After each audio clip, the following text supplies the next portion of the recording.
Hello, नमस्ते प्यारे विद्यार्थियों। आप सभी का स्वागत है आराधना डिग्री कॉलेज आहोर। यस, आराधना डिग्री कॉलेज आहोर की यूट्यूब क्लास के अंतर्गत। और ये क्लास आपके लिए यानी फर्स्ट ईयर वालों के लिए है जिनके फर्स्ट सेमेस्टर में पॉलिटिकल साइंस है, राजनीति विज्ञान है। तो बिल्कुल हम आज पढ़ने वाले हैं राजनीति विज्ञान के अंतर्गत जो हमने चैप्टर शुरू किया था लोक कल्याणकारी राज्य। तो आज लोक कल्याणकारी राज्य है, इसके कार्यों को पढ़ेंगे। यानी आज हम इसमें दो चीजें कंप्लीट करेंगे, ठीक है ना। तो पार्ट टू, आज पार्ट टू है। देखिए, लोक कल्याणकारी, इसका अर्थ तो वैसे मैंने आपको समझाया है। लोक कल्याणकारी यानी एक राज्य जो इस पर्पज में, इस उद्देश्य के अकॉर्डिंग काम करता है कि उसे लोगों का कल्याण करना है, उसे उनके नागरिकों के लिए आर्थिक, सामाजिक, राजनीतिक या हर वर्ग स्तर पर उसके कल्याण करना है। जरूरतमंदों की सहायता करनी है, पिछड़े हुए हैं उनकी सुविधा उपलब्ध करानी है, असमानता है तो समानता लानी है। यानी विभिन्न प्रकार के हर स्तर पर एक राज्य ये सोचकर कार्य करता है कि अगर मैं मेरे लोगों के लिए काम करूंगा तो लोगों की उन्नति होगी, दैट मीन्स राज्य की उन्नति होगी। तो यहाँ पर सिंपल सी बात ये आ जाती है कि एक लोक कल्याणकारी राज्य हमेशा लोकहित के उद्देश्य को ध्यान में रखकर ही कार्य करता है। और अब यहाँ पर जब बात करेंगे लोक कल्याणकारी जो राज्य है, इसके कार्य की, अगर वैसे कार्य तो इसके बहुत सारे होते हैं, लेकिन हम इसको कुछ एक इंपॉर्टेंट कार्य के तौर पे लिस्ट बना के देख लेते हैं ताकि आपको समझ आ जाएगा। क्योंकि लिस्ट तो इसके कार्य, राज्य के कार्य बहुत सारे होते हैं जो लोक कल्याणकारी के अंदर आते हैं, लेकिन फिर भी कुछ लिस्ट के अंदर देखिए।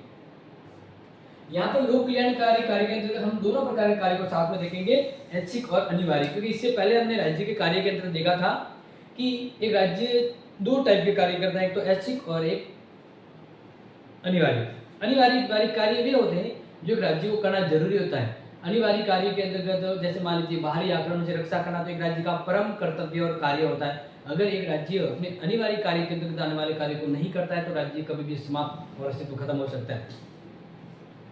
ऐच्छिक कार्य राज्य नहीं भी करे तो चलेगा, क्योंकि आम जनता उस प्रकार के कार्य करती है। लेकिन अगर राज्य उस कार्य को करता है तो कुछ सुविधा और सकारात्मक परिणाम सामने आता है। जैसे गवर्नमेंट बस, प्राइवेट बस। गवर्नमेंट बस चलाने की जरूरत नहीं, क्योंकि प्राइवेट अपने स्तर पर कार्य कर रहा है। नहीं, गवर्नमेंट अगर नहीं चलाता तो ज़्यादा कोई प्रॉब्लम नहीं होगी कि भाई राज्य खत्म हो जाए। नहीं, गवर्नमेंट बसें चलानी नहीं चलाना राज्य की इच्छा है, लेकिन अगर गवर्नमेंट बसें चलाई जा रही है, यानी राज्य अपने स्तर पर लोगों के लिए यातायात की सुविधा कर रहा है, दैट मीन एक अच्छी व्यवस्था बनती है। तो इस प्रकार से दोनों कार्यों की हम यहाँ पर साथ में देखने वाले हैं।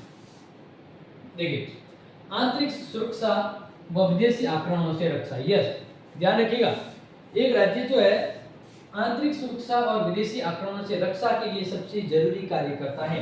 और ये सबसे जरूरी कार्य के अंतर्गत आता है कि वैसे आजकल जो आम कार्य और जरूरी थे वो दोनों इक्वल हो गए हैं, इसलिए मैं दोनों साथ में समझा रहा हूँ।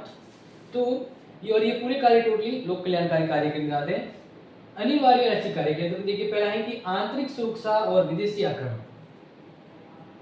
बाहरी आक्रमण का तो होता ही है, इसके अलावा आंतरिक यानी एक राज्य के अंदर कानून व्यवस्था, न्याय व्यवस्था, समानता की स्थापना या किसी भी प्रकार के उग्रवादी अलगाववादी विरोध को बढ़ावा न दे, इस प्रकार से पूरी व्यवस्था बनाए रखने के लिए देश में आंतरिक सुरक्षा होना जरूरी है। तो इसके लिए वो पुलिस की व्यवस्था करेगा, न्यायिक व्यवस्था करेगा, या हर स्तर पर न्याय के लिए उपलब्ध जो भी सिस्टम वो बनाए रखेगा। क्योंकि लोग एक राज्य के अंदर जब अच्छी सी व्यवस्था चलेगी, अनुशासन होगा, आंतरिक सुरक्षा होगी, तो लोग सभ्य, सुकून और सुविधा यानी लाभपूर्वक अपने जीवन यापन कर सकते हैं और राज्य की उन्नति हो सकती है। तो इसीलिए आंतरिक सुरक्षा और विदेशी आक्रमणों से रक्षा करना ये राज्य का पहला कार्य, जरूरी कार्य होता है। दूसरी बात करें, कृषि, उद्योग, व्यापार का क्रियान्वयन एवं विकास करना। बिल्कुल, एक राज्य जैसे मान लीजिए किसानों के लिए अलग अलग योजनाएं लाई जा रही हैं, ऋण माफ किए जा रहे हैं, उन्हें उचित मूल्य पर उनके प्रोडक्ट उत्पाद को खरीदा जाता है, और साथ ही कृषि से संबंधित जितनी भी जानकारी, योजना हर प्रकार की जो होती है वो किसानों को दी जाती है। क्योंकि राज्य सोचता है अगर किसान उन्नति करेंगे तो राज्य खुद ब खुद उन्नति करेगा, क्योंकि हर एक राज्य की जरूरत होती है खाद्यान्न। तो इसीलिए लाल बहादुर शास्त्री ने भी कहा था, जय जवान और जय किसान। किसान की जय होगी तभी राज्य की उन्नति होती है।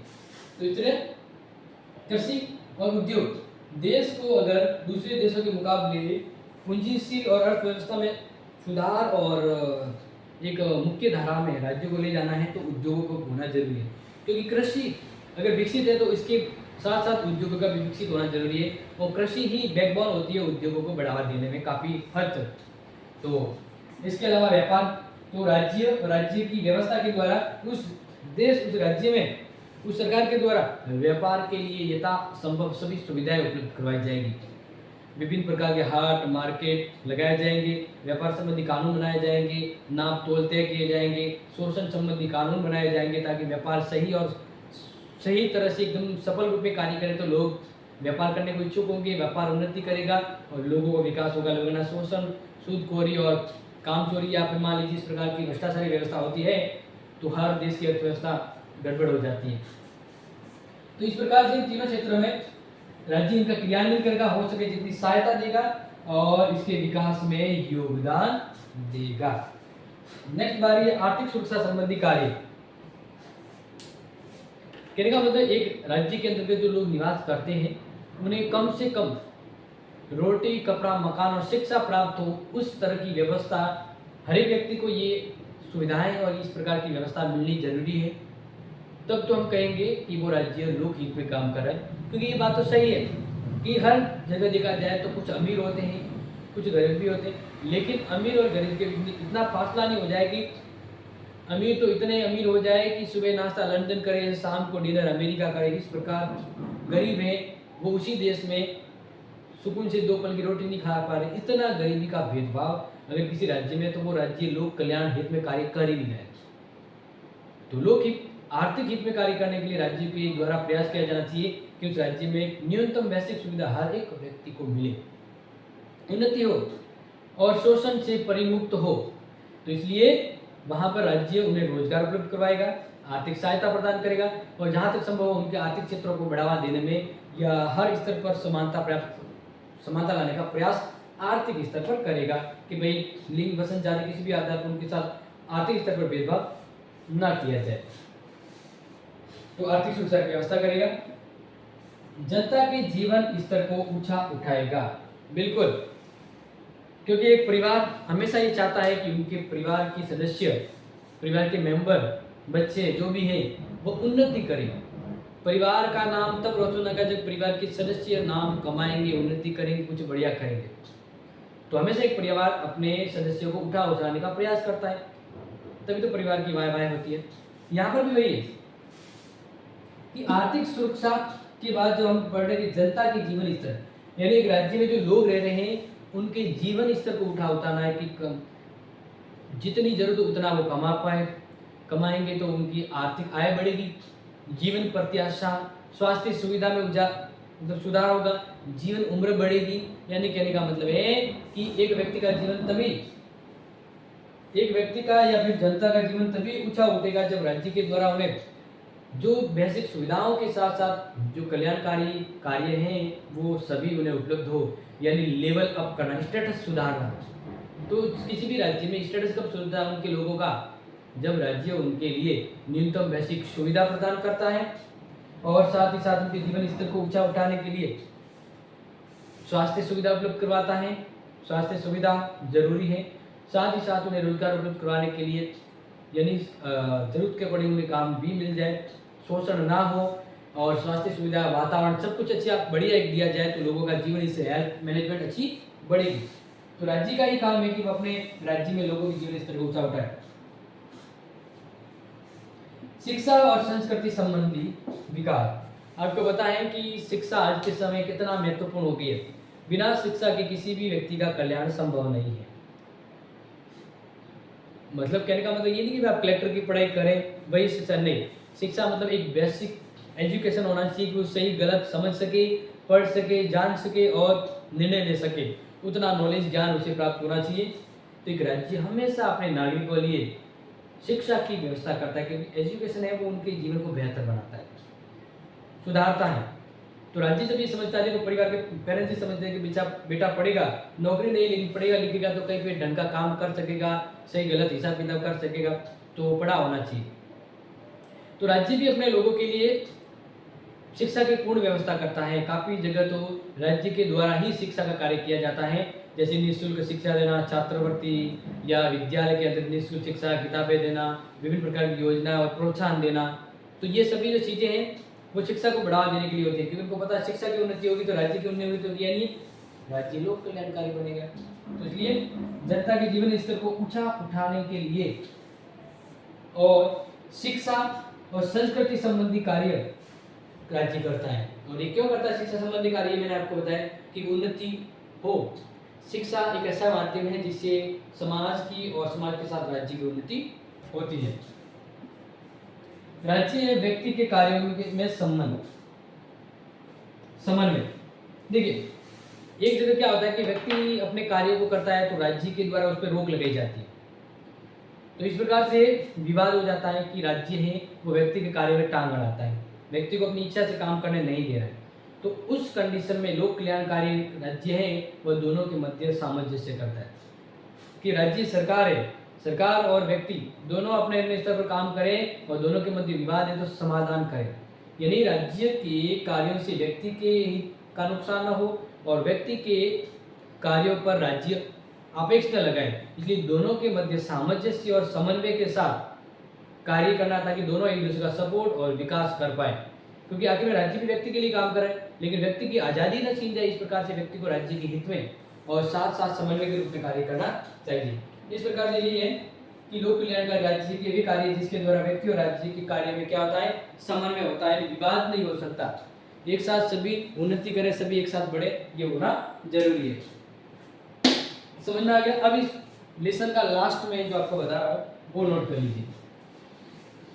आपको पॉइंट तो ये था लेकिन पॉइंट समझना जरूरी है, क्योंकि पॉइंट आप तभी याद रहते सब समझे होते हैं। ठीक है, तो अब है मूल्यांकन।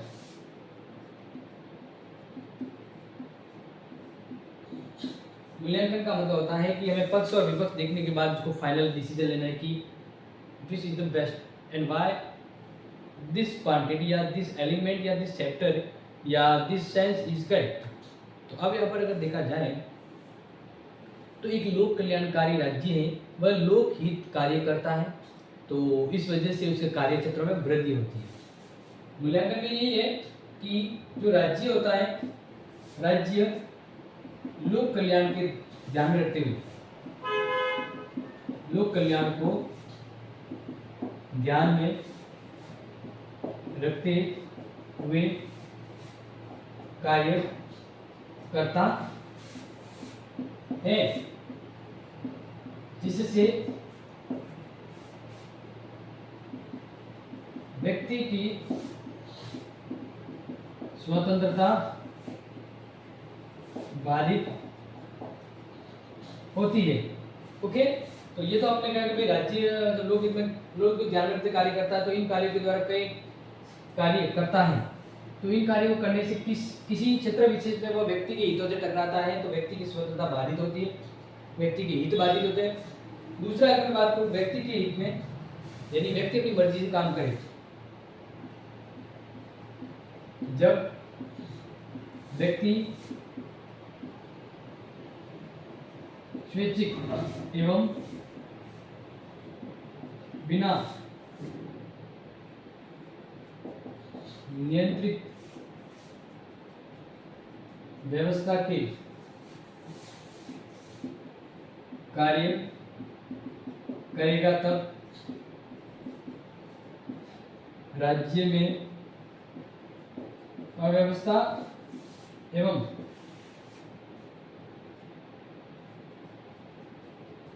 असमानता बढ़ेगी। ठीक है, क्या होगी? असमानता बढ़ेगी। सिंपल सी बात है। तो इन दोनों का मैंने पक्ष बताया कि राज्य करता है तो क्या होता है, व्यक्ति करता है क्या होता है। तो इस प्रकार से फाइनल लाइन क्या होती है कि व्यक्ति और राज्य दोनों जरूरत के अकॉर्डिंग अपने अपने हिस्से के अकॉर्डिंग तालमेल के साथ कार्य करे, यही जरूरी है। व्यक्ति को भी अपने लिए सुविधा और अपने लिए आज़ादी दी जानी चाहिए ताकि वो उच्चतम विकास करे, और राज्य को भी व्यक्ति के कार्य को समझते हुए अपने यथा स्थिति को ध्यान में रखते हुए कार्य करना चाहिए। यानी दोनों जब सही रूप में समन्वित रूप में कार्य करेंगे तभी उन्नति होगी। तो यहाँ पर हम ये कहेंगे समन्वय एक सहयोग द्वारा दोनों अपने स्तर पर कार्य करें तभी कल्याणकारी स्थिति संभव होगी। ओके, तो ये मैंने कंक्लूजन बता दिया कि राज्य ज्यादा काम करेगा तो व्यक्ति की आजादी स्वतंत्रता खत्म हो जाएगी, व्यक्ति कल्याणकारी कार्य कर नहीं पाएगा, और जब व्यक्ति को ज्यादा दिया जाए तो राज्य को नहीं पढ़ पाएगा। इस प्रकार से एवोल्यूशन के मूल्यांकन के रूप में यही है कि दोनों जब समन्वय और सहयोग से काम करेंगे तभी एक राज्य और व्यक्तित्व और कल्याणकारी राज्य की स्थापना सक्षम साकार हो सकती है। ओके, तो ये था डियर अपने सेकंड पार्ट लोक कल्याणकारी राज्य के बारे में, और इसी के साथ ये चैप्टर भी पूरा होता है। अगर आपको कुछ डाउट या कंफ्यूजन है तो देन बिल्कुल बता दीजिएगा, बाकी अदरवाइज आपसे मिलते हैं आपके लिए नेक्स्ट इंपॉर्टेंट क्लास। देन कुछ डाउट है तो बिल्कुल शेयर कीजिएगा, otherwise thank you so much and take care.